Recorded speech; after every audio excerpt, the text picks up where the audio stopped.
नमस्ते, मैं हूं निखिल और आप देखना शुरू कर चुके हैं दी ललन टॉप का खास कार्यक्रम मास्टर क्लास। मास्टर क्लास में हम हर हफ्ते उस हफ्ते के सबसे अधिक चर्चित और प्रासंगिक विषय पर विस्तार से बात करते हैं। पूरा तिया पांचा समझने की कोशिश रहती है हमारी। उस विषय के विद्वानों से हम बहुत सारी चीज़ें सुनते हैं, समझते हैं आपके लिए। इस हफ्ते का विषय है पाकिस्तान ईरान संघर्ष। 16 जनवरी की शाम ईरान ने पाकिस्तान की सीमा में घुसकर बमबारी की, दावा किया कि आतंकी संगठन जैश अल अदल को निशाना बनाया। ईरान जैश अल अदल को एक आतंकवादी संगठन मानता है और पाकिस्तान पर उन्हें शरण देने का इल्जाम भी लगाता है। पाकिस्तान ने कहा कि ये झूठ है, हमले में बेगुनाह बच्चे मारे गए, हमारी संप्रभुता का उल्लंघन हुआ और हम जवाब देंगे। पाकिस्तान का जवाब हुआ। फिर 18 जनवरी की सुबह ईरान के सिस्तान बलूचिस्तान प्रांत में हमले की खबर भी आई।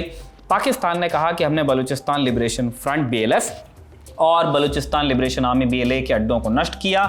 BLF और BLA को पाकिस्तान ने आतंकवादी संगठन का दर्जा दिया है और उसका इल्ज़ाम है कि ईरान इन्हें शरण देता है।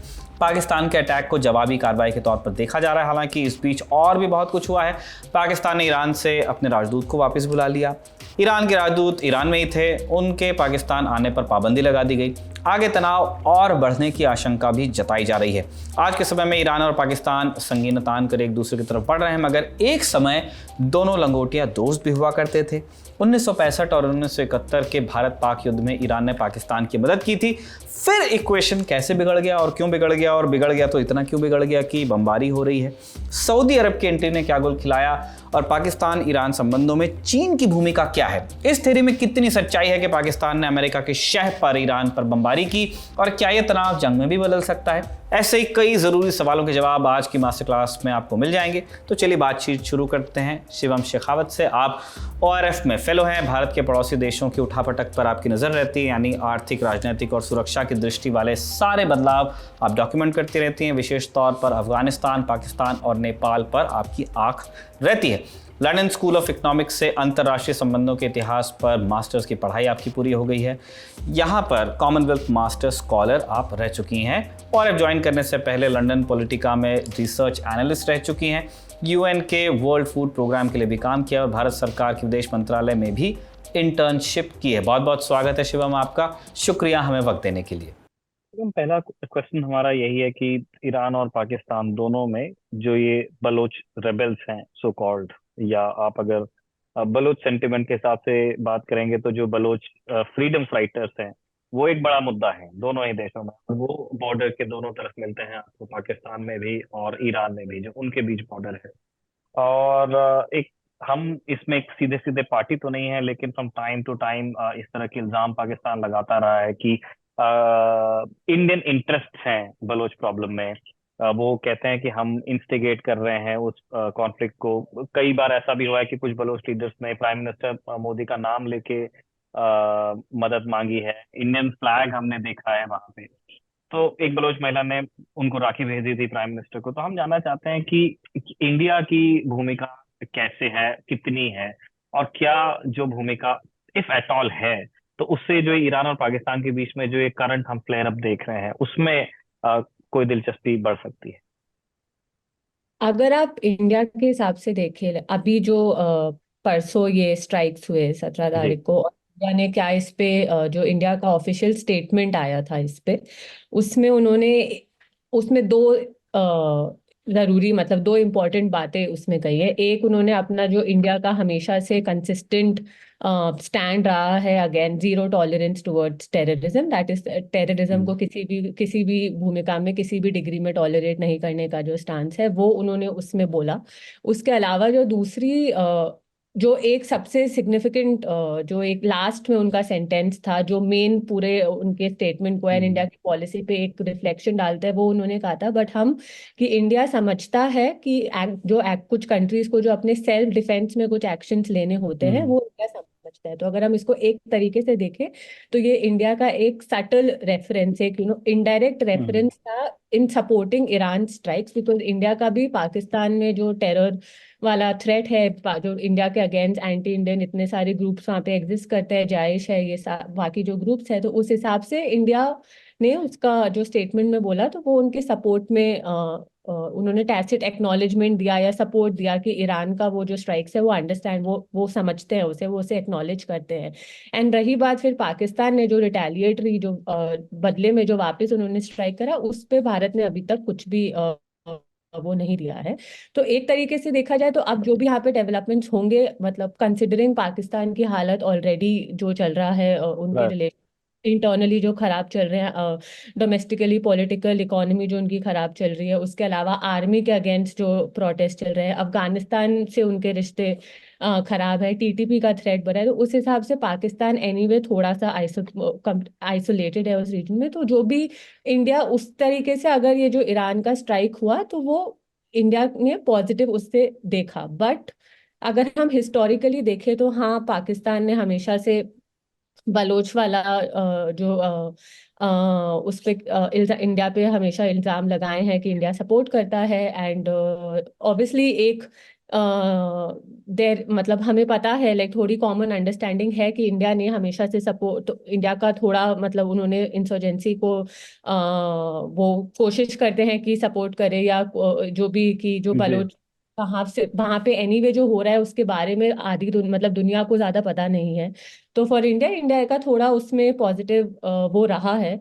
तो उस हिसाब से देखा जाए तो इंडिया के फेवर में ये नहीं है कि अब ये टेंशन्स और बढ़े। लाइक इंडिया चाहेगा कि अब दोनों साइड्स ने भी दिखाया है कि वो नहीं चाहते कि ये थोड़ा और ज्यादा एस्केलेट हो। बट हाँ, क्योंकि ईरान ने लाइक अटैक करा, स्ट्राइक्स करी, तो वो इंडिया एक तरीके से इंडिया के लिए भी इस फायदेमंद में है कि अब शायद थोड़ा और ध्यान एंटी इंडिया ग्रुप्स जो वहाँ पे एग्जिस्ट करते हैं उन पे वापस जाएगा, उस पे ध्यान वापस जाएगा कि हाँ, टेररिज्म वहाँ पे एक प्रॉब्लम है and cross hmm. Border India के लिए प्रॉब्लम है। तो उस तरीके से ये सारी चीजें जो हाईलाइट हो रही है तो वो इंडिया के फेवर में है। बट बाकी वर्ल्ड में अभी क्या चल रहा है एंड रीजनली अभी जो डायनेमिक्स चल रहे हैं, तालिबान है वहाँ पे अफगानिस्तान से, उस हिसाब से इंडिया भी चाहेगा कि ये ज्यादा एस्केलेट ना हो, कि पाकिस्तान को मतलब कि पाकिस्तान थोड़ा वो समझे कि थोड़ा न्यूज में आए कि एंड आई मतलब आप समझे कि पाकिस्तान थोड़ा, अगर वो पाकिस्तान को बस वो ईरान ने जो एक दे दिया, एक स्ट्राइक वो कर दी, तो उससे मतलब पाकिस्तान में क्या पता चले कि पाकिस्तान सपोर्ट करता है एंटी इंडियन ग्रुप को, उन पे भी एम्फोसिस आए। तो उस हिसाब से इंडिया फेवरेबली देखता है। बट हाँ, वो अगेंस्ट ही रहेगा कि ये ज्यादा एस्केलेट ना हो, वो उसके फेवर में होगा। मैम, अब हम ये भी जानना चाहते हैं कि जैसे पाकिस्तान के जितने नेबर्स हैं वो हर किसी से बॉर्डर को लेके असहज है। डूरन लाइन में उनका झगड़ा अफगानिस्तान से चल रहा है। हिंदुस्तान के साथ अभी 60 डेकेड से ज्यादा हो गया है, वो अभी भी बॉर्डर्स को लेके उन्हें कुछ कंफ्यूजन है। ईरान के साथ भी लगभग लगभग 1000 किलोमीटर की बॉर्डर है, 909 किलोमीटर की बॉर्डर है। क्या बॉर्डर को लेके भी कोई इश्यूज है? मतलब हमने इसको ज्यादा क्योंकि सुना नहीं है, कभी हमने ये नहीं सुना कि ईरान और पाकिस्तान के बीच में बॉर्डर एरियाज को लेकर के कोई फ्लेयर अप है। इसके तात्कालिक कारण क्या है, पहली चीज। और दूसरा, क्या इस विवाद में कहीं भी सीमा से संबंधित कोई बात है बिटवीन ईरान एंड पाकिस्तान? देखिए, अगर आप स्पेसिफिकली जो अभी हुआ इन स्ट्राइक की बात करें तो वो दोनों ही साइड ने अपने जो भी एक्शन लिए वो उन्होंने दोनों ने, ईरान ने कहा कि हमने, क्योंकि दिसंबर में एक अटैक हुआ था ईरान के सिस्तीन बलूचिस्तान प्रोविंस में पुलिस स्टेशन में, जिसमें 11 से 12 पुलिस ऑफिसर मरे थे। एंड वो जो सेम जैश अल अदल जो ग्रुप था जिसको ईरान ने अभी टारगेट करा है पाकिस्तान ने, उन्होंने रिस्पॉन्सिबिलिटी इसकी की थी उस टाइम पे। तो ईरान ने अभी जो स्ट्राइक्स करी है पाकिस्तान में, उसने स्पेसिफिकली अपना रीजन इस ग्रुप की कि ये ग्रुप ईरान के अगेंस्ट काम करता है उसके लेकर उन्होंने किया। सेम पाकिस्तान ने भी जो स्ट्राइक करी, पाकिस्तान ने भी अपने स्ट्राइक जो रीजन है उसमें उन्होंने अपना, आप उनका स्टेटमेंट देखोगे कहीं पे भी उन्होंने ये नहीं मेंशन करा कि रिस्पॉन्स में है उन्होंने, जबकि उसका लास्ट में अगर आपने देखा होगा उनके स्टेटमेंट में वो कहते हैं कि ईरान एंड पाकिस्तान में दोनों में भाईचारा, ब्रदरली रिलेशंस है, अच्छे रिलेशन है, टू कि टू शो कि बाकी उनमें सब ठीक चल रहा है। तो पाकिस्तान ने भी डायरेक्टली यही स्पेसिफाई करा है कि उनने ये स्ट्राइक जो टेररिस्ट हाइड आउट्स है जो उन्होंने पूरा एरियल सर्वे के थ्रू आइडेंटिफाई करे, एंड बस बलूचिस्तान लिबरेशन आर्मी और बलूचिस्तान लिबरेशन फोर्स के हाइड आउट्स को ही टारगेट करा है। तो इन हम्म। इस स्ट्राइक में पर्टिकुलरली दोनों ने बलोच इंसर्जेंसी से रिलेटेड ही जो उनके हम्म। ग्रीवेंसेस हैं, जो अभी से नहीं है, जो पहले से है, इस वजह से ये बहुत इंटरेस्टिंग हुआ। बिकॉज आप कहते हैं कि हमें नहीं सुनने में आता है, लाइक अभी ये हुआ एंड अभी ये एकदम से इतना न्यूज बना बिकॉज आप इसको ओवरऑल भी देखें, जो वर्ल्ड में क्या चल रहा है, जो वेस्ट एशिया में अभी जो हमास एंड वो वाला जो कॉन्फ्लिक्ट चल रहा है, एंड जो रेड सी में अभी क्राइसिस हो रहा है, तो क्योंकि वो सब ऑलरेडी चल रहा है, क्योंकि ईरान ने पाकिस्तान से पहले सीरिया और इराक में भी स्ट्राइक्स करी थी, तो क्योंकि ये सब ऑलरेडी दुनिया में इतना सारा कुछ हो रहा है, तो उसके कॉन्टेक्स्ट में जब आप इसको देखते हैं तो आपको लगता है कि ये एकदम से कैसे हो गया और ये बहुत बड़ी, बट देखा जाए तो ये काइंड ऑफ जो ये ईरान और पाकिस्तान के बीच में डिफरेंसेस ये पहले भी थे। दोनों बॉर्डर्स के बीच में या तो मॉर्टार शेलिंग हो या क्रॉस बॉर्डर लाइक अटैक हो, कुछ हो, ये पहले से चल रहा है, ये हिस्टोरिकली चल रहा है। आई थिंक 2011-12 से थोड़ा ये ज्यादा स्टार्ट हुए थे, तो ये तब से ही चल रहा है। इट इज जस्ट दैट कि हमेशा से इनको एज अ लाइक, क्योंकि इवन दो ये इश्यूज चल रहे हैं, but for both Iran and Pakistan उनका जो बायलैटरल रिलेशनशिप है वो इम्पोर्टेंट, वो दोनों ही एक दूसरे को एज इम्पोर्टेंट पार्टनर्स मानते हैं, ट्रेड को लेके, एनर्जी को लेके, इन सब को लेके। तो ये कभी उस एक्सटेंट तक स्पिल ओवर नहीं हुआ है, वरना ये इश्यूज अभी एकदम से नहीं आए हैं, ये इश्यूज हमेशा से हैं। सो पर्टिकुलरली अभी इसमें कुछ बॉर्डर रिलेटेड या बॉर्डर को लेके कुछ इशू नहीं था, बट ये हाँ हिस्टोरिकल ग्रीवांस है। ईरान ने पहले भी कहा है कि पाकिस्तान उनकी एंटी ईरान एलिमेंट्स कुछ वहाँ एग्जिस्ट करते हैं और पाकिस्तान एक्शन नहीं लेता है, और अगर नहीं लेगा तो हम अटैक करेंगे, ये पहले भी ईरान ने बोला है, एंड सेम पाकिस्तान ने बोला है। तो ये पहले बायलैटरली देखा जाता था, पर अभी जो एकदम से दुनिया में इतना कुछ चल रहा है उस हिसाब से इसका लाइक एज एनालिस्ट और एज इंटरनेशनल कम्युनिटी में अब डर थोड़ा ज्यादा बढ़ गया है इसके टाइमिंग को देख के, और कि इस डर से कि ये कहीं और ज्यादा ना एस्केलेट हो जाए। क्योंकि जैसा आपने कहा, ये दोनों कंट्रीज ने एक दूसरे पर इल्जाम लगाया है। पाकिस्तान का कहना है कि आपके जो ये लिबरेशन फ्रंट है, बलूचिस्तान बलूचिस्तान लिबरेशन आर्मी है, बलूच नेशनलिस्ट आर्मी है, बलूच रिपब्लिकन आर्मी, जितनी ये बलूच ग्रुप्स हैं, उनका कहना है कि वो उनको ईरान से पैसा आ रहा है और मॉरल सपोर्ट हिंदुस्तान से आ रहा है। ईरान के यहाँ जो जनरल जैसल अदल है, ईरान का कहना है कि आपको पैसा पाकिस्तान से आ रहा है। हम इनके एंगल को भी समझना चाहते हैं। जो पाकिस्तान में बलोच रेबल्स हैं वो बहुत ही कैंडिड हैं अपनी मांग को लेके। वो चाहते हैं कि बलूचिस्तान एक इंडिपेंडेंट मुल्क हो, अलग पाकिस्तान से। वो पाकिस्तान में नहीं रहना चाहता, ऐसा उनका कहना है। जो ईरान में बलोच रेबल्स हैं उनकी डिमांड क्या है? क्या इन दोनों जो बॉर्डर के दोनों तरफ जो बलोच रेबल्स हैं उनकी डिमांड में कोई एग्रीमेंट है? उनका एंगल क्या है?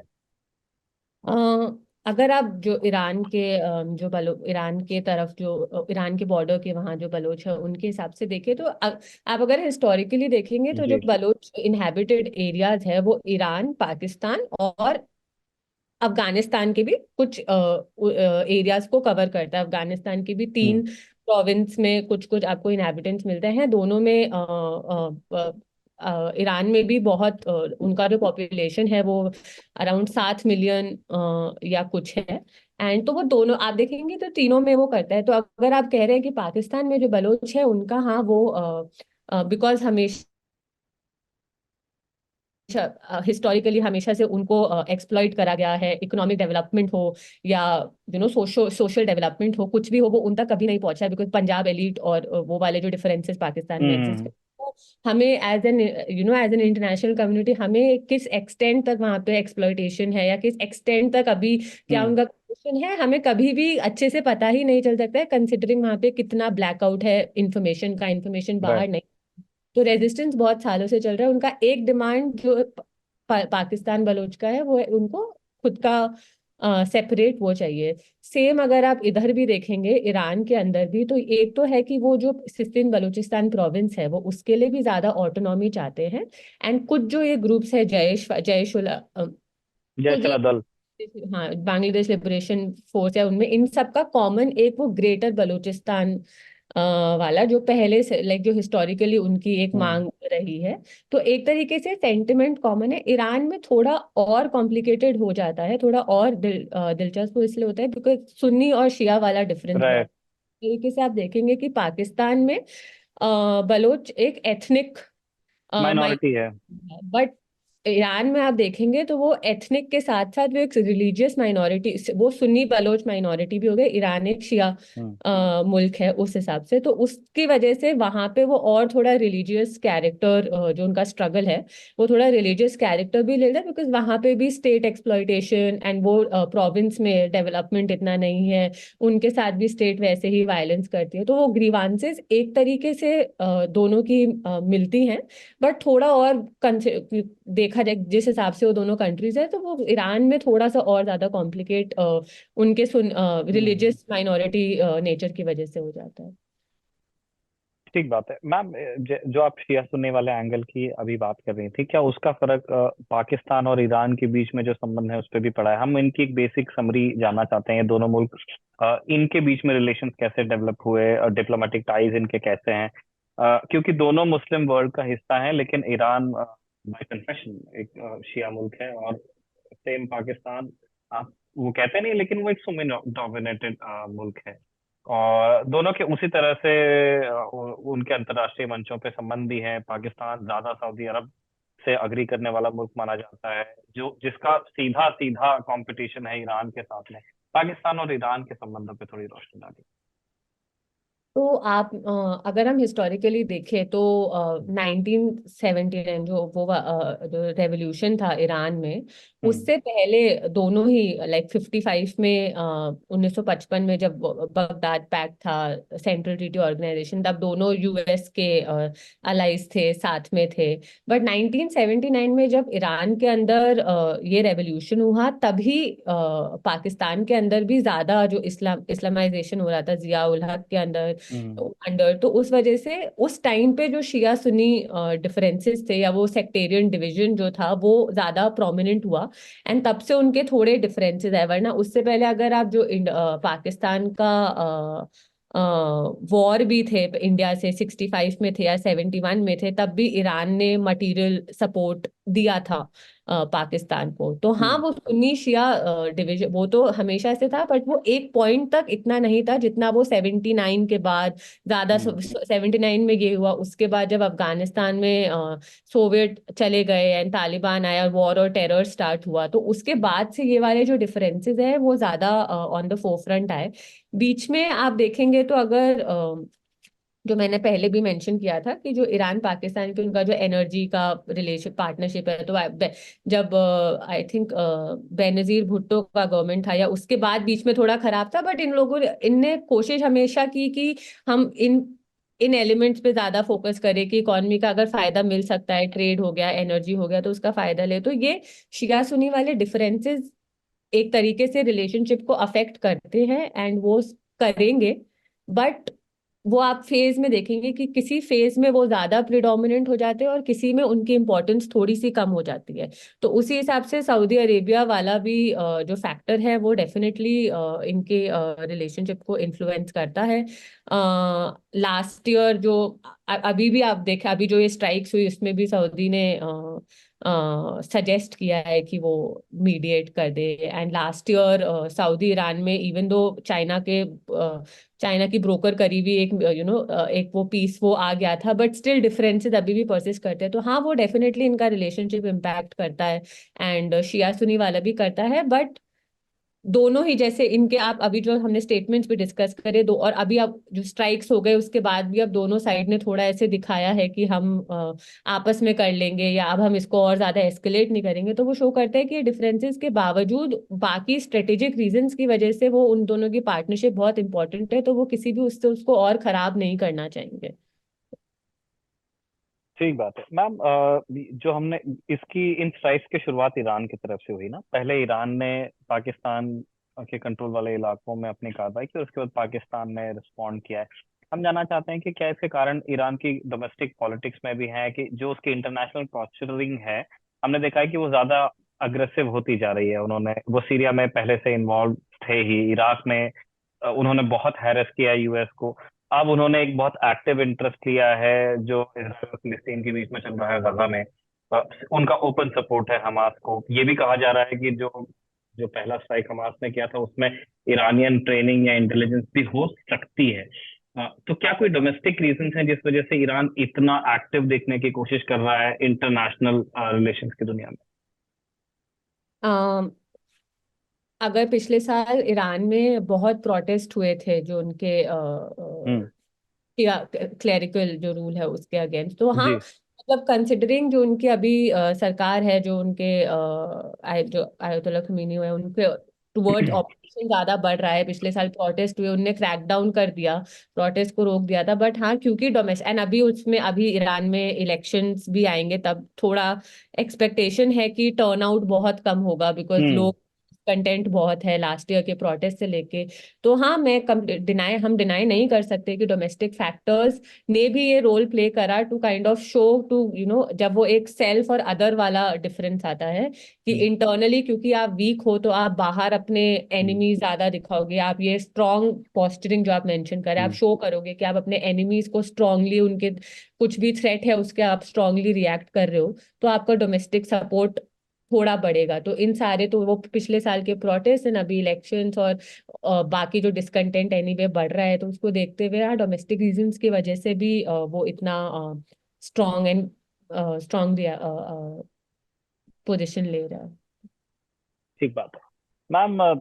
हम ये भी जानना चाहते हैं कि अभी पिछले कुछ दिनों में हमने देखा है कि यूएस ने थोड़ा सा डिस्टेंस किया है पाकिस्तान को, पूरी तरह से कट ऑफ नहीं किया, लेकिन वो जो एक वो दौर था सेंटो वाला, उस भुलावे से यूएस बाहर आ गया है। स्पेशली जो हमने अफगानिस्तान में जो फॉल ऑफ काबुल हुआ, उसके बाद से यूएस काफी क्लियर है कि हमें अब बहुत ज्यादा दोस्ती को आगे नहीं बढ़ाना है।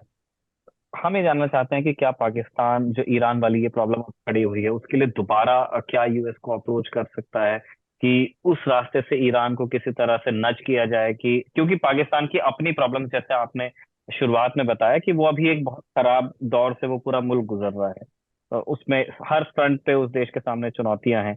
तो क्या हम ये एक्सपेक्ट कर सकते हैं कि या तो चाइना वाला रूट लिया जाए या तो यूएस वाला रूट लिया जाए और पाकिस्तान अब इसको डायल डाउन करने के लिए किसी बड़ी ताकत से संपर्क करें? अगर आप जैसे आपने कहा कि यूएस का एनीवे, यूएस अब कम ध्यान दे रहा है उसमें, तो अगर लास्ट आई थिंक मेरे हिसाब से दिसंबर में जो पाकिस्तान के आर्मी चीफ थे वो जी। गए थे वॉशिंगटन, वो बहुत जी। सीनियर लीडर से मिले एंड एक रिक्वेस्ट जो उस टाइम पे उन्होंने की थी वो था यूएस से सपोर्ट मांगा। तो उन्होंने टीटीपी के लिए, जो भी वो जिसका भी मेजर थ्रेट है बहुत जी। अभी पाकिस्तान में तालिबान के आने के बाद तो अटैक्स बहुत ज्यादा बढ़ गए हैं। एंड तो उन्होंने support militarily and economically, military में भी एंड फाइनेंशियली, दोनों तरीके से सपोर्ट यूएस से मांगा था। बट यूएस की तरफ से इतना ज्यादा पॉजिटिव रिस्पॉन्स नहीं था इसको लेके, बिकॉज एक तरीके हम्म। से तालिबान के आने के बाद यूएस एनीवे जो ओवर द होराइजन उनकी कैपेबिलिटीज है कि वो डायरेक्टली जो उनको एज अ टेरर थ्रेट आईएसटीपी को और अलकायदा को देखते हैं, तो उनको वो ओवर द होराइजन के थ्रू कर लेंगे। तो यूएस ने इतनी कीननेस, इतना दिलचस्पी नहीं दिखाई थी उस टाइम पे हम्म। कि वो पाकिस्तान की मदद करें। बट अगर ये अभी जो स्ट्राइक्स हुए उसमें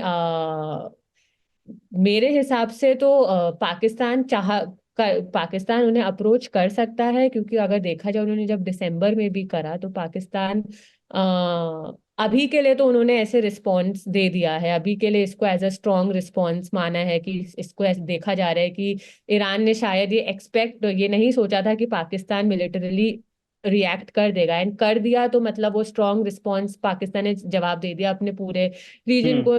वो चाहे इंटरनली उनमें कितनी भी दिक्कतें हो रही है वो रिस्पॉन्ड कर सकता है। बट हाँ, इसका मतलब ये एंड वो डी एस्केलेट भी हो जाएगा, पर जो डिफरेंसेस ये थोड़ा ईरान एंड पाकिस्तान के बीच में अब आए हैं वो एकदम से अब नहीं खत्म होंगे। तो उस हिसाब से हो सकता है लॉन्ग टर्म में वो यूएस को अप्रोच करे, बट यूएस कितना इसमें इन्वॉल्व होता है वो आई मीन कितना होता है वो ज्यादा होने के बहुत हमें कम चांस लगते हैं। बिकॉज जैसे अभी भी स्ट्राइक हुए तो यूएस ने पाकिस्तान के रिटेलिएटरी स्ट्राइक्स पे, तो आप वो कॉन्ट्रास्ट में देखेंगे कि उनने हम्म। पाकिस्तान के रिटेलिएटरी स्ट्राइक पे कहा कि हाँ वो पाकिस्तान का राइट टू सेल्फ डिफेंस जो है, कि वो अपनी खुद की रक्षा वो समझते हैं, एंड कि वो स्ट्राइक्स दिखाते हैं कि तेहरान कितना अनपॉपुलर है रीजन में, तो हाँ यूएस को फायदा, पाकिस्तान ने स्ट्राइक बैक करा तो वो यूएस को फायदा होगा, बिकॉज वो ईरान के लिए अब उन्होंने उसको एज यूज कर लिया कि ईरान को कितना अनफेवरेबली पूरे रीजन में देखते हैं।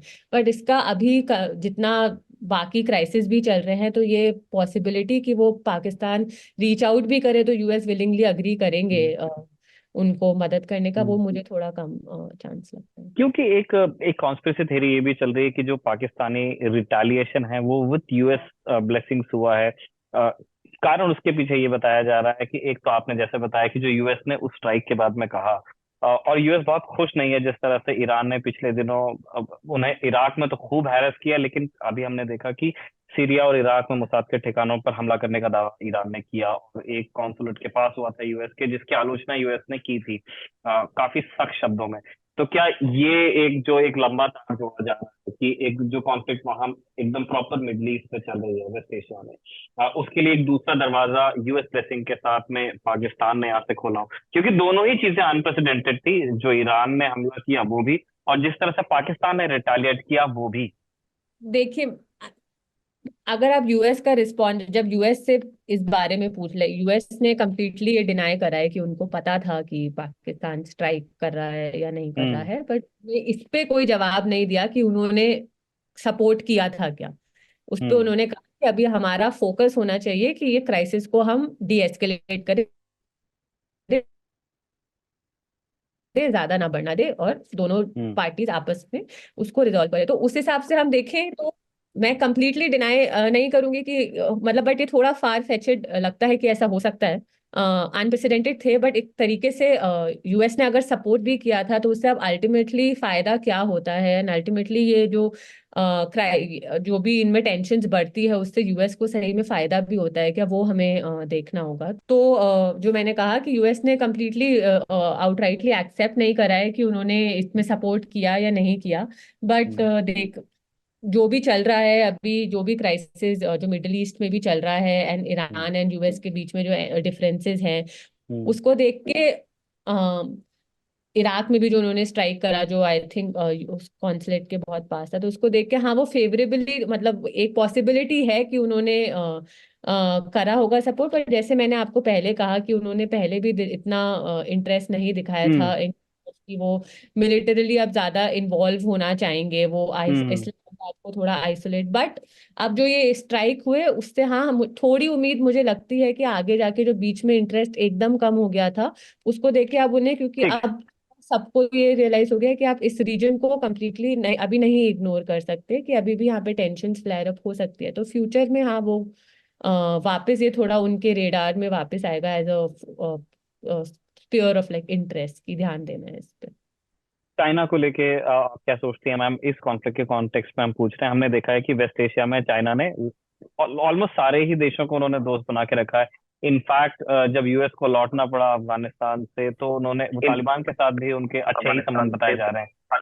तो आप चीन को इस कॉन्फ्लिक्ट में कहाँ देखती हैं? दोनों ही अच्छे दोस्त हैं चाइना के, जिनके बीच में ये लड़ाई हुई है, और आई एम श्योर दोनों दोस्त अपने उस म्यूचुअल फ्रेंड से बात भी करने की कोशिश करेंगे। आप चाइनीज रिस्पॉन्स को आप कैसे देखते देखिए, चाइना ने जैसे इसमें मीडिएट करने के लिए भी सजेस्ट किया, उन्होंने कहा कि हम दोनों पार्टीज के बीच में, तो चाइना ने रेस्ट्रेंट के लिए कॉल करा है, एंड कि दोनों ही शांति बनाए, इसको एस्केलेट ना होने दे, और कि अगर वो दोनों पार्टीज चाहती है तो हम मीडिएट भी करेंगे। पर अगर हम एंड चाइना का अगर हम रिस्पॉन्स समझना चाहे तो वो नहीं, बलोचिस्तान लाइक आपने कहा जैसे पाकिस्तान के साथ भी, ईरान के साथ, दोनों के साथ उसके अलग अच्छे रिश्ते हैं।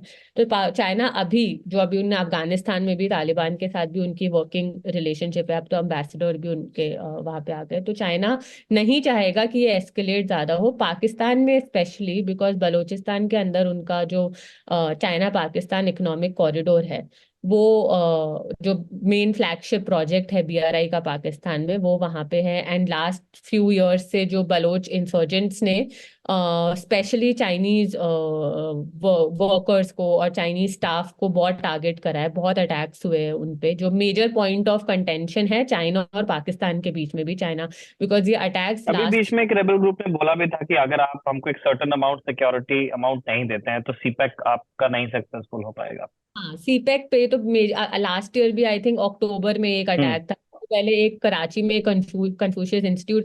तो ये हम्म। अटैक मतलब चाइना के लिए ये क्राइसिस उस हिसाब से इम्पोर्टेंट हो जाता है कि अगर ये एस्केलेट ज्यादा होगा, अगर बलोच इंसर्जेंट दोनों साइड से ही अटैक ज्यादा बढ़ेंगे, तो उनके लिए जो उनका प्रोजेक्ट है, बिकॉज एनीवे BRI सीपैक की भी अभी वैसे वो जिस हिसाब से चलना चाहिए था, जो प्रोग्रेस होनी चाहिए थी, वो नहीं हो रहा है। वो नहीं। बहुत प्रोटेस्ट भी हो रहे हैं। एंड वहाँ के जो बलोच वो हैं, उन्होंने बहुत इसके अगेंस्ट वो बोला है, बिकॉज उस जो सीपैक का फायदा है वो उन तक नहीं पहुंचेगा। वो हम्म। जो प्रॉस्परस उनके बाकी प्रोविंसेस हैं उनको ज्यादा मदद करेगा, जबकि बलोच उनको कोई फायदा नहीं होगा। एंड जो वहाँ के लोग हैं उनको नुकसान हो रहा है, लाइक वाटर में फिशिंग से रिलेटेड। मतलब ये प्रोटेस्ट बहुत टाइम से चल रहे हैं, एंड फिर ऊपर से अटैक्स को लेके चाइना एनीवे वहाँ पे उनको ये उसमें दिक्कत हो रही है। तो वो हम्म। इस पूरे सिचुएशन को वो नहीं चाहेगा कि वो एस्केलेट हो, कि एक तो उनका अगर एस्केलेशन होता है या कुछ भी होता है, अगर अब जैसे दोनों ने दोनों टारगेट्स पे दोनों साइड बलोच उन टारगेट्स को अटैक करा है, तो अब पॉसिबिलिटी है कि जो बलोच इंसर्जेंट्स है पाकिस्तान, जो बलोचिस्तान के अंदर है, जो उन बाकी ग्रुप्स है, वो अब चाइना के उन पे अटैक्स और ज्यादा करे। तो इसलिए आई थिंक चाइना चाहेगा कि दोनों जो पार्टीज हैं वो हम्म। इसको करे, एंड उनके पाकिस्तान और क्योंकि आप जो कह रहे हैं जैसे हाँ दोनों से ही उनके रिश्ते अच्छे हैं, तो उनके अभी एडवांटेज में ये नहीं है कि दोनों में रिश्ते और खराब हो। और अगर हम यूएस का वो देखें तो चाइना भी चाहेगा कि यूएस अब जितना रीजन से बाहर रहे उतना उनके लिए बेहतर है। तो अगर कोई ऐसी ये एस्केलेशन, अगर जैसा आप हम सोच रहे हैं कि क्या पता पाकिस्तान वापस यूएस के पास थोड़ा चले जाए, तो अगर हम्म। तो पॉसिबिलिटी है कि पाकिस्तान थोड़ा यूएस वापस उनकी मदद करने में आएगा, तो वो भी चाइना के लिए फेवर में नहीं होगा। इसलिए चाइना का अभी सोल फोकस यही होगा कि वो इंश्योर करें कि दोनों कंट्रीज डी एस्केलेट कर लिया, एंड दोनों कंट्रीज अब इसको ज्यादा इसके बाद कोई अब रिटेलिएटरी कुछ ना हो। Ma'am, as a responsible neighbour, हम नहीं चाहते कि ये दोनों देश वॉर पाथ पे आगे बढ़े, लेकिन फिर भी लोगों की ये जानने में बड़ी दिलचस्पी है, स्पेशली क्योंकि अभी ग्लोबल फायर पावर रैंकिंग्स भी आई हैं। पाकिस्तान का नंबर 9 आया, ईरान 14। मैं पर्सनली बहुत ज्यादा नहीं इन रैंकिंग्स में, मतलब मेरा भरोसा है, लेकिन फिर भी दर्शक तो जानना ही चाहते हैं कि इन दोनों देशों के बीच में यदि टकराव आगे बढ़ता है, युद्ध की स्थिति बनती है, तो इन दोनों देशों की क्षमताएं क्या होंगी, इनकी चुनौतियां क्या होंगी। क्योंकि इक्विपमेंट के मामले में पाकिस्तान थोड़ा सा आगे नजर आता है, रिसोर्सेज में ईरान ज्यादा नजर आता है। लेकिन फायर पावर रैंकिंग एक चीज को शायद ओवरलुक करती है मेरे हिसाब से, कि ये दोनों देश प्रॉक्सीज में बहुत इन्वॉल्व होते हैं। ईरान के तो कई, मतलब वो तो एक्सपोर्ट ही करते रहते हैं रेवोल्यूशन। उनके कई आपको वहाँ इसराइल में भी देखने को मिल रहे हैं, आपको बाकी देशों में देखने के लिए मिल जाएंगे, लेबनान में देखने को मिल जाएंगे। और पाकिस्तान का भी प्रॉक्सीज जो अनुभव है वो आप यूएस से पूछ सकते हैं।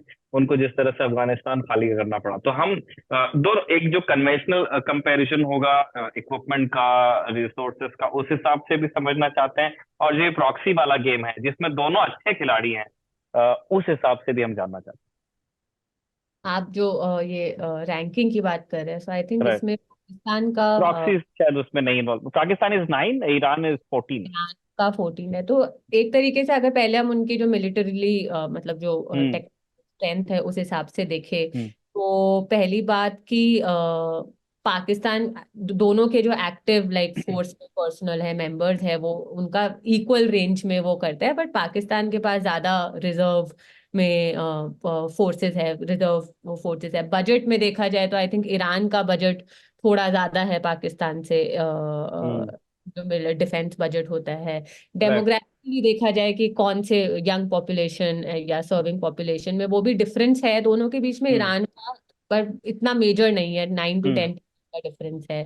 एयर पावर में देखें तो आई थिंक पाकिस्तान ज्यादा आगे है ईरान से। हम्म। एंड टैंक्स जो मिलिटरी जो हार्ड पावर है उसमें देखें तो टैंक्स पाकिस्तान के पास ज्यादा है, बट बाकी आर्मर्ड व्हीकल्स ईरान हम्म। के पास ज्यादा है। तो उस हिसाब से 9th और 14th रैंक में भी आप देखें तो ऐसे डिफरेंट हम्म।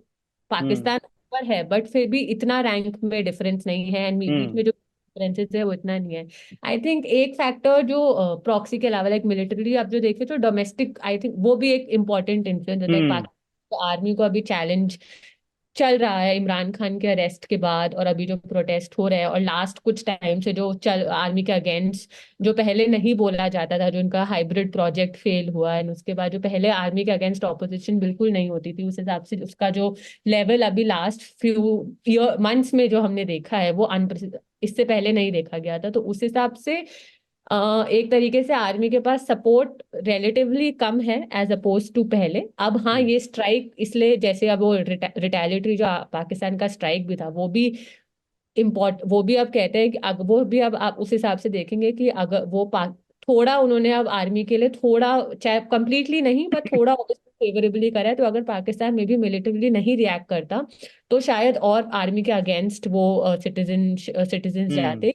कि हमारी आर्मी इतनी स्ट्रांग नहीं है कि अटैक हो रहा है और हम रिस्पॉन्ड नहीं कर रहे। तो उस हिसाब से भी आई थिंक ये भी एक अलग एंगल हो गया कि क्यों पाकिस्तान के लिए जरूरी था स्ट्राइक करना, कंसिडरिंग इतना डोमेस्टिकली इकोनॉमिकली उनका हालत नहीं अच्छी है।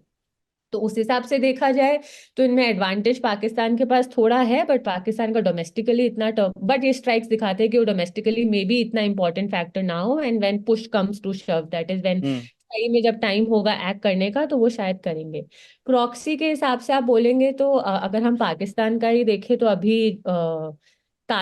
अब यूएस को भी अगर अफगानिस्तान छोड़ना पड़ा तो वो एक बड़ा फैक्टर पाकिस्तान था उसमें। बट अगर हम अब लास्ट 2 साल से हम जो सिचुएशन देख रहे हैं, लाइक जो पाकिस्तान ने सोचा था कि उनको फायदा होगा वो नहीं हुआ। जैसे वो नहीं हुआ। हम्म। अफगान तालिबान भी उनसे वो बात करते हैं, उनमें कॉन्वर्सेशन हो रहा है, डिस्कशन हो रहा है, बट जो डिफरेंसेस हैं वो बहुत ज्यादा बढ़ गए हैं, टीटीपी को लेकर, बाकी और चीजें को लेकर बहुत ज्यादा बढ़ गए। तो जो पाकिस्तान ने सोचा था कि जो फायदा उनको अपने प्रॉक्सी से होगा हम्म। वो उनको नहीं दिखा है। एंड अब पाकिस्तान टीटीपी जिस हिसाब से उन्होंने अपने अटैक बढ़ाए हैं, अब ये होता हुआ अभी बहुत कम लग रहा है। मतलब अब ये सिचुएशन थोड़ा और खराब ही होगा आगे जाके, बिकॉज अफगान तालिबान ने मना कर, मतलब वो खुद का नहीं अग्री करते कि उनका कोई कंट्रोल है टीटीपी को रोकने में, चाहे कितना भी पाकिस्तान इंसिस्ट करे। तो दैट हैज वो हमें थोड़ा दिखाता है कि पाकिस्तान की जो पॉलिसी थी ऑफ कल्टिवेटिंग प्रॉक्सीज की, वो अलग अलग हमारे खुद के फायदे के लिए करेंगे, स्ट्रेटेजिक डेप्थ के लिए करेंगे, वो अब बैकफायर कर गया है। बट इस मामले में आई थिंक ईरान के पास ज्यादा एडवांटेज है। जो हम अभी देख रहे हैं वर्ल्ड में क्या चल रहा है, जितने भी ये कॉन्फ्लिक्ट चल रहे हैं, उस हिसाब से देखा जाए तो प्रॉक्सीज के हिसाब से ईरान के पास अभी ज्यादा एडवांटेज है। Iran is relatively stronger that way. I can't discount the fact कि आगे भी ऐसे होगा, बट अभी के लिए उस हिसाब से देखा जाए तो ईरान के पास ज्यादा लेवरेज है एज अपोज टू। मतलब हम जो रक्षा मामलों के जितने टिप्पणीकार हैं वो इस पे भी जरूर ध्यान दिला रहे हैं कि ईरान और पाकिस्तान दोनों के पास भले प्रॉक्सीज हो सकते हैं, लेकिन ईरान के पास बैटल हार्डन प्रॉक्सीज हैं, क्योंकि वो उनका एक तरह का डे जॉब ही है दूसरे देशों में दखल देना। आप हिजबुल्लाह ले लीजिए या जिस तरह से हमास चीजें कर रहा है, उनकी ट्रेनिंग, उनकी इंटेलिजेंस अच्छी खासी लेवल की है, बहुत हैरेस किया है उन्होंने बहुत मजबूत मुल्कों को। तो अगर वैसी स्थिति बनती है तो शायद पाकिस्तान के लिए कन्वेंशनली पाकिस्तान ज्यादा ताकतवर नजर आता है। लेकिन अगर जो खेल के नियम जिस तरह से बदल रहे हैं, उन नियमों के मुताबिक अगर कुछ होता है तो हो सकता है कि पाकिस्तान को नुकसान भी हो जाए। एनीवेज, जैसा कि हमने पहले भी कहा, हम ये बिल्कुल नहीं चाहते हैं कि किन्हीं दोनों देशों के बीच में लड़ाई हो।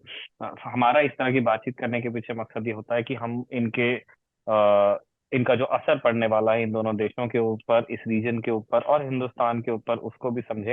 अंतिम टिप्पणी मैम मैं आपसे ये लेना चाहता हूँ कि अब तक के इंडिया ने अपना रिस्पांस काफी मेजर्ड रखा है। उन्होंने कोई एक बात कहनी भी थी तो वो सिर्फ एक लाइन की थी जो उनको हिंट करना था, उससे ज्यादा हिंदुस्तान ने कुछ कहा नहीं। और उन्होंने अपने स्टेटमेंट में ये बहुत ही कैंडिडली मेंशन किया कि ये एक प्रॉब्लम है जो ईरान और पाकिस्तान के बीच में है, तो वो लोग इसे निपटेंगे। सेल्फ डिफेंस वाली सिर्फ एक लाइन वाली बात थी। आगे ये चीज जिस तरह से पैन आउट होगी उसे लेके आप इंडिया में किस तरह की बातचीत होते हुए देखती हैं? मतलब जो इंडियन सिक्योरिटी एस्टेब्लिशमेंट है, पॉलिटिकल एस्टेब्लिशमेंट है, उसको किस तरह से खुद को तैयार रखना चाहिए? उसको कौन से रेफरेंसेस उनके काम आएंगे? अगर उस बारे में आप कुछ कहना चाहें। जैसे आपने कहा, इंडिया का रिस्पांस बहुत ही मेजर्ड था, देखा जाए बहुत ही नुआंस था, कि उन्होंने अपना सीधी बात पे पॉइंट स्पष्ट कर दिया, और पाकिस्तान की जो जिस मतलब जहां से उनका पाकिस्तान की रिटेलिएटरी स्ट्राइक पे उन्होंने कुछ नहीं कहा, जिससे हमें लाइक हमको समझ आ गया है कि इंडिया किस हिसाब से सोच रहा है। अभी आगे शायद इस महीने के अंत में या अगले महीने के शुरुआत में ईरानियन नेशनल सिक्योरिटी एडवाइजर शायद भारत आएंगे, तब शायद जो हम्म। भी बात अजीत कर, डोभाल से उनकी मुलाकात होने वाली, जो हमारे एनएसए हैं। आई थिंक इंडिया को भी ज्यादा क्लैरिटी मिलेगी कि वो जो स्ट्राइक्स का क्यों स्ट्राइक्स हुए एंड उसका ओवरऑल इम्प्लीकेशन क्या है। तो मेरे हिसाब से कमिंग उसमें इंडिया के लिए भी जो टेररिज्म का थ्रेट है वो बहुत इम्पोर्टेंट है। वो उनका मेन प्रायोरिटी है। अभी तेहरान में भी जब हमारे एक्सटर्नल अफेयर्स मिनिस्टर गए, उन्होंने भी ये हाईलाइट करा। एंड अब तालिबान के आने से एंड जो अफगानिस्तान में आईएसकेपी के राइज से, तो ये अभी इंडिया का प्रायोरिटी है। तो आई थिंक इंडिया का फोकस कमिंग उसमें ज्यादा इसी पे रहेगा कि ये एस्केलेट ना हो, बट जो थ्रेट ऑफ की एक एक्नॉलेजमेंट हो कि पाकिस्तान में जो थ्रेट ऑफ टेररिज्म है उसको हाँ कंट्रोल करे जाए। कंट्रीज उन्हें बोले, जैसे पिछले महीने जब पाकिस्तान के चीफ दिसंबर में यूएस भी गए थे, तब भी इंडिया ने ये बात वापस कही थी कि कंट्रीज को, पाकिस्तान को क्रॉस बॉर्डर टेररिज्म के लिए के अगेंस्ट लाइक बोलना चाहिए। तो आई थिंक अभी कमिंग वीक्स में भी इंडिया का सिक्योरिटी इस्टेब्लिशमेंट का भी फोकस ये रहे कि अब अगर इससे मतलब कि अब ये सिचुएशन एस्केलेट ना हो, बट हाँ क्रॉस बॉर्डर टेररिज्म पे या टेररिज्म के थ्रेट पे अब उनका ध्यान रहे। ईरान से भी अब वो एनएसए से जो भी बात, एनएसए के बीच में जो भी बात होती है, उससे उनको और क्लैरिटी आएगी कितना लाइक ये स्ट्राइक्स का मेन मोटिवेशन क्या था, एंड पाकिस्तान के रिटेलिएशन लाइक अब सिचुएशन उनको और क्लैरिटी कि अब सिचुएशन आगे जाके कैसे डेवलप होगी। बट अभी के लिए इंडिया भी चाहेगा कि ये ज्यादा एस्केलेट ना हो, बाकी जितना भी दुनिया में चल रहा है उस हिसाब से। एंड क्योंकि हमारे नेबर बिल्कुल हमारे क्लोज प्रॉक्सिमिटी में पाकिस्तान है, तो हम नहीं चाहेंगे कि और ज्यादा एस्केलेट हो, बिकॉज फिर इसका स्पिल ओवर बहुत हो सकता है। टीटीपी का थ्रेट अभी पाकिस्तान के इंटरनली है, बट वो कुछ बलोच रीजन में भी उनकी प्रेजेंस है। तो वो सारी बातों को देखते हुए इंडिया अभी रेस्ट्रेंट ही लाइक इंडिया रेस्ट्रेंट के लिए ही कॉल करेगा, एंड इंडिया वुड वांट कि दोनों साइड शांति से कर ले। बट हाँ, इंडिया का जो कंसर्न है एंड जो पाकिस्तान की कल्पेबिलिटी है क्रॉस टेररिज्म को सपोर्ट करने के, वो हाँ उसके लिए उनको अकाउंटेबल होल्ड किया जाए। Thank you so much ma'am, हमसे बात करने के लिए।